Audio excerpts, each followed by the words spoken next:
পরিবহন খাতে বিশৃঙ্খলার জন্য ক্ষোভ প্রকাশ করেছেন সড়ক পরিবহন ও সেতুমন্ত্রী।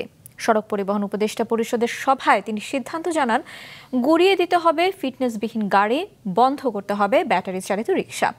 হেলমেট ছাড়া তেল নয়, অ্যাম্বুলেন্স ছাড়া কোনো গাড়িতে বাজানো যাবে না সাইরেন বা হুটার।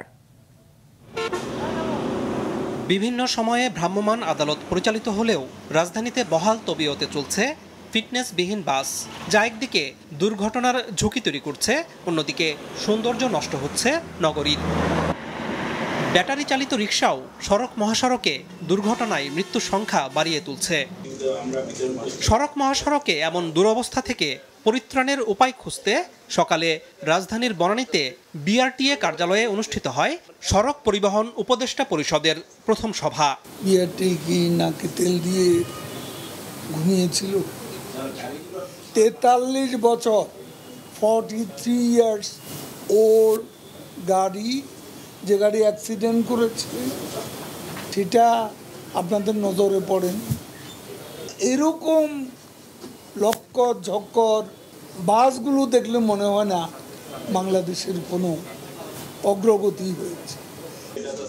সভায় সড়ক পরিবহন মালিক শ্রমিক সমিতি, ঢাকার 2 সিটি কর্পোরেশনের মেয়র, বিভিন্ন মন্ত্রণালয়ের সচিবরা উপস্থিত ছিলেন।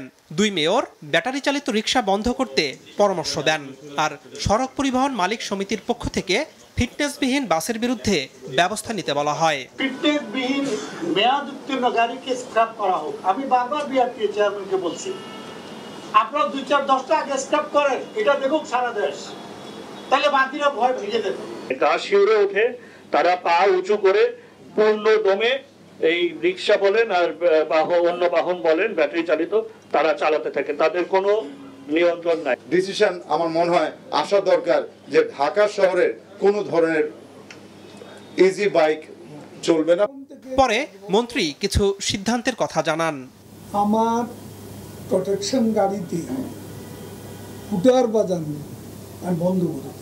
জরুরি সেবা ছাড়া হুটার বাজানো একেবারে নিষেধ।